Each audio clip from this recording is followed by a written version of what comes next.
시편 18편 계속하겠습니다. 오늘 15절부터 보겠습니다. 시편 18편 15절부터 제가 공독하겠습니다. 그때 오 주여 주의 책망과 내시는 콧김에 물들의 통로들이 보였고 세상의 기초들이 드러났나이다.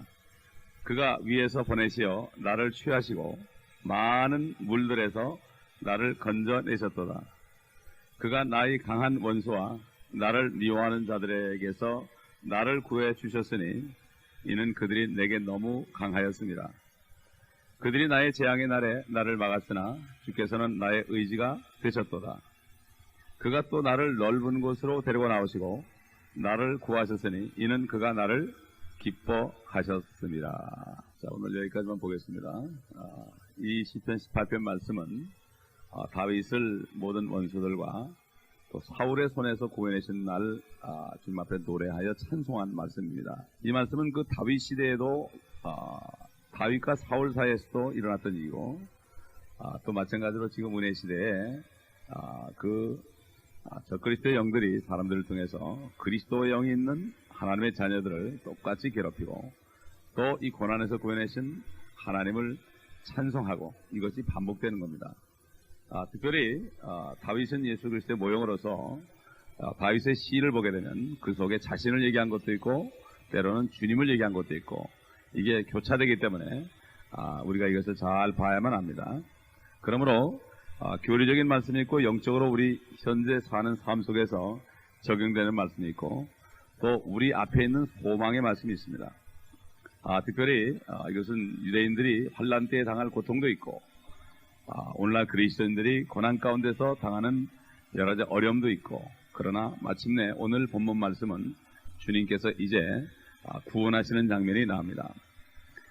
지금 15절 보게 되면은 주의 책망과 내시는 콧김에 물들의 통로들이 보였다 그랬습니다. 욥기를 보게 되면은 하늘 위에 엄청난 물이 있다고 그랬어요. 기품이 있다고 그랬습니다. 창세기 1장 1절로 5절 보면은 참 기품 가운데 있다. 기품이 있다.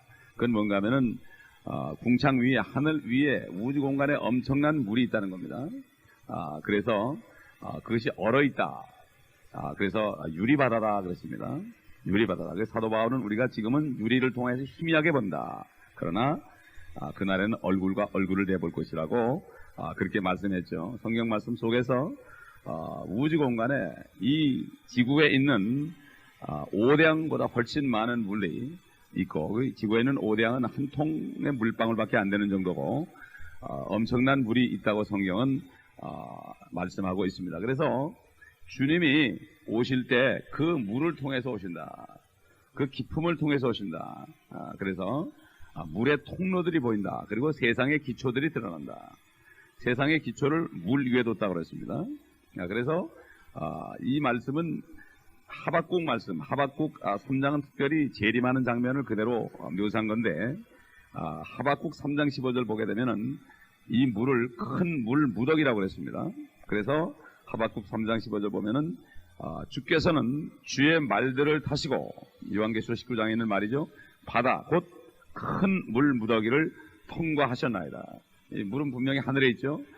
땅에 있는 물이라면 통과할 필요가 없죠.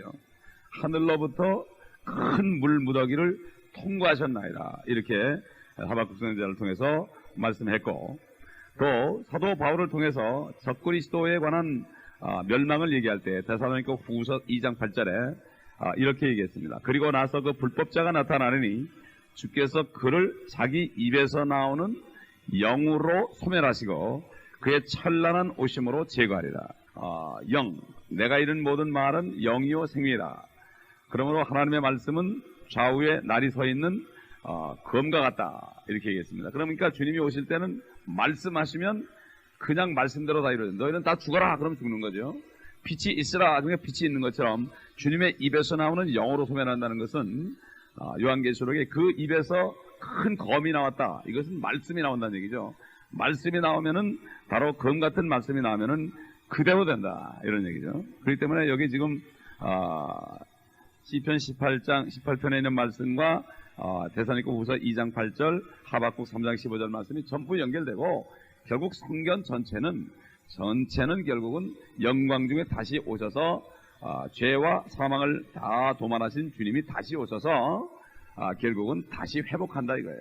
다시 이 땅을 차지한다 이거죠. 하늘에서 뜻이 이룬 것처럼 땅에서도 이루어지다. 주님이 올라가서 마귀를 쫓아내고 하늘에서 뜻이 이루어진 것처럼 이 땅에서도 이루어진다. 바로 에베소 1장에 있는 것처럼 하늘과 땅이 그리스도 안에서 하나가 되는 이것이 바로 떼창 경륜이요 하나님의 뜻입니다. 그렇기 때문에 그것을 빼놓게 되면은 결국 이 기독교가 불교나 유교와 다른 모슬렘과 다를 게 하나도 없습니다. 그러므로 성경 전체는 결국은 회복을 위해서 주님이 다시 오신다.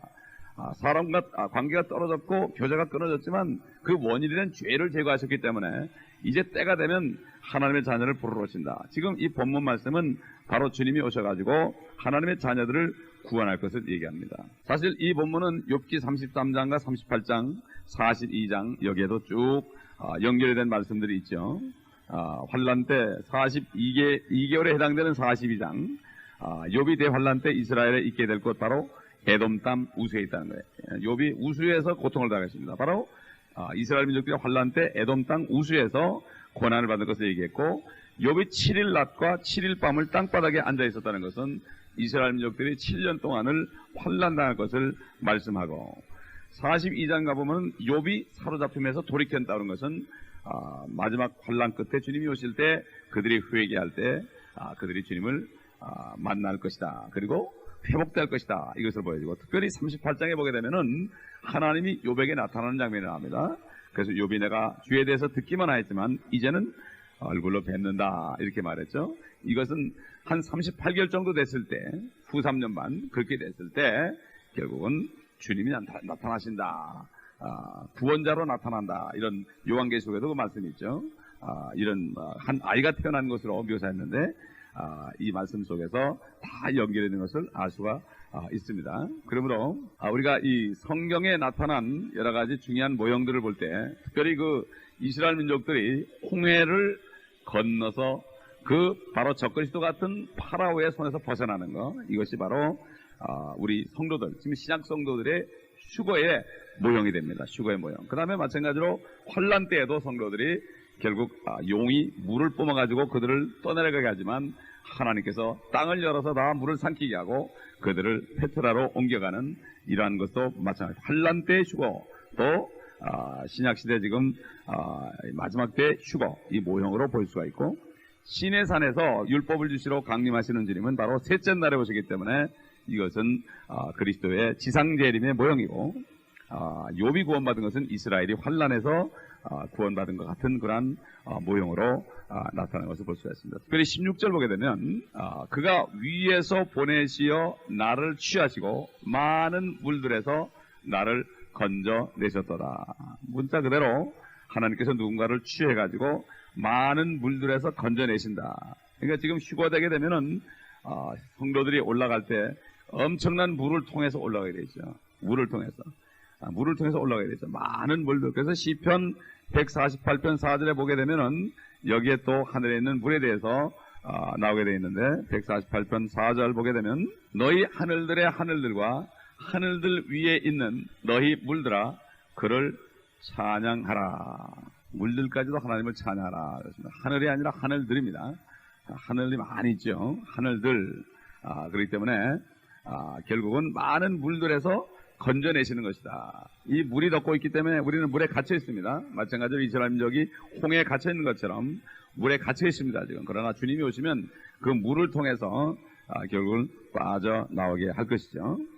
그래서 그 빠져나온 사람, 끌어올려진 사람, 휴거된 사람, 이런 얘기죠. 그 사람은 19절에 넓은 곳에 놓이게 된다. 넓은 곳에, 19절 보게 되면은 그가 또 나를 넓은 곳으로 데리고 나오시고 나를 구하셨으니 이는 그가 나를 기뻐하셨습니다. 하늘에 가면 얼마나 넓겠습니까? 콩알만한 지구에 있다가 하늘에 가면 얼마나 넓겠습니까? 끌어올려서 넓은 곳으로, 지옥으로부터 끌어내시고 땅 위로부터 끌어내시고, 결국 이것은 재림이 있기 직전 휴거 때 일어날 것을 볼 수가 있습니다.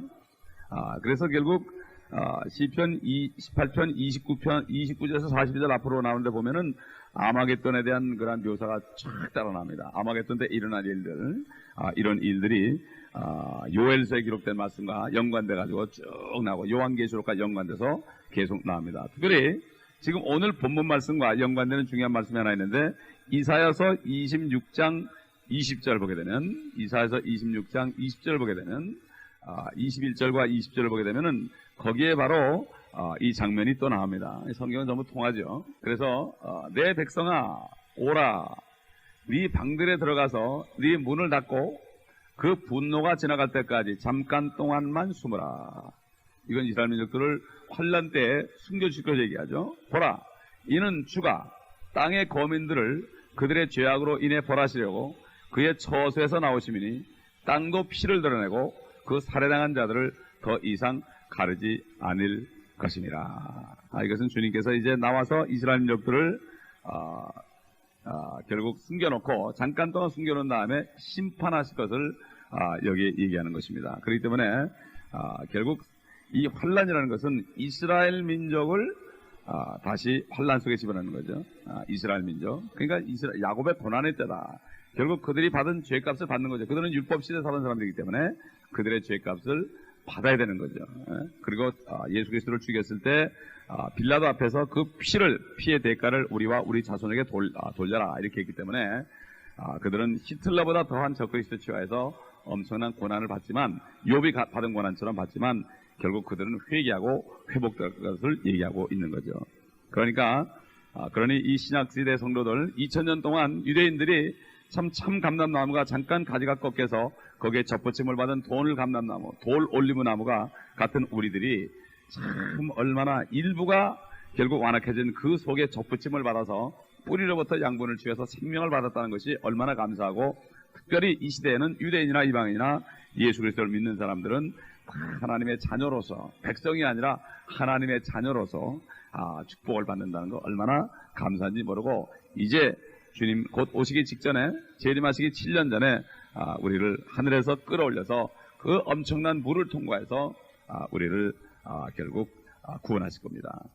주님께서 홍해를 가르칠 때 성령을 통해 바람을 불어서 동풍을 불어서 그 물을 다 갈라가지고 땅 밑이 드러나게 했고 땅 밑이 완전히 마른 땅이 하간 것처럼 지금 우리가 하늘을 볼 때는 딱 막혀있는 것 같지만 그때가 되면 문이 열리고 옛날 사도 요한이 들어간 문을 통해서 또 엘리야가 들어가는 문을 통해서 우리도 그 열린 문 속으로 들어가서 물들을 통과해서 그 유리바다를 통과해서 주의 보좌까지 올라갈 것 이런 소망이 이 말씀에 들어있는 것입니다. 그러므로 결국은 이 땅에서 우리가 어려운 가운데서 구원해 주신 하나님 그러나 결론적으로는 이 지상으로부터 지옥으로부터 사망으로부터 영원토록 구해주시는 그 하나님의 놀라운 소망의 말씀을 우리가 오늘도 붙잡고 이기는 삶을 살 수 있을 것입니다. 기도하겠습니다.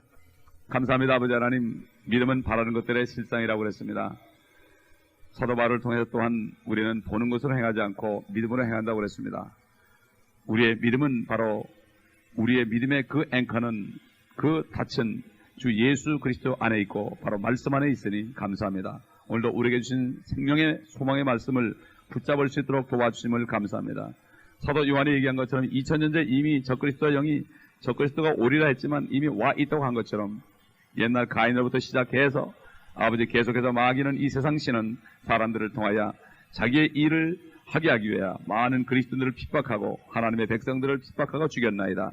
그러나 주님이 오시면 모든 것을 회복하시고 모든 아버지 주의 자녀들을 부활케 하시고 영생을 주시는 그 하나님 감사합니다. 오늘도 이 아침에 우리에게 이 앞에 목전에 놓이는 소망을 또 다시 한번 붙잡고 소망의 닻을 굳건히 주님 앞에 내리며 오늘도 이 소망의 이유를 묻는 사람들에게 확실하게 주 예수 그리스도의 오심을 증거하는 축복된 하루가 되게 하여 주시옵소서. 우리 성도들에게도 동일한 은혜를 내려 주시옵소서. 주 예수 그리스도의 이름으로 감사